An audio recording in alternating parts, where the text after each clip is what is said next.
குவார்ட்டர்ஸுக்கு ஒரு பாய் பாய் போட்டுட்டு 1 மாதம் சுட்டி போகிறோம் நாங்கள் தமிழ்நாட்டுக்கு அப்படின்னு சொல்லிட்டு ஒரே ஜாலியாக கிளம்பியாச்சு.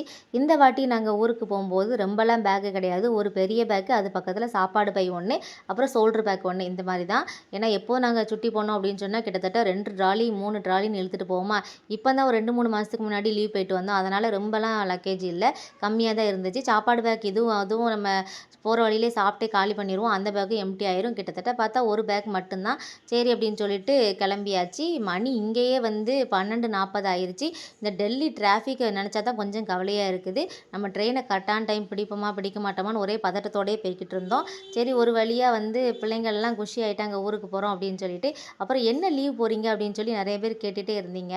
வேறு ஒன்றும் இல்லை, நவராத்திரிக்கு ஒரு 9 or 10 days லீவ் வருது.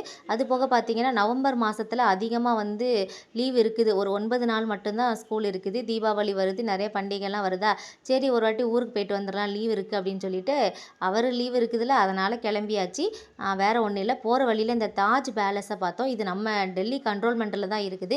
ரொம்ப பெரிய பேலஸு. இதுக்குள்ளே போகணும் அப்படின்னு சொன்னாலே எத்தனையோ லட்சக்கணக்கில் வந்து இது கூட சேர்ந்து மெம்பர் ஆகணுமா. அப்படி மெம்பர் ஆனால் மட்டும்தான் இதுக்குள்ளே போக முடியுமா அப்படின்னு சொல்லிட்டு இருந்தாங்க. எதுக்கு லட்சக்கணக்காக டெபாசிட் பண்ணி இதுக்குள்ளே போகணும் நம்ம?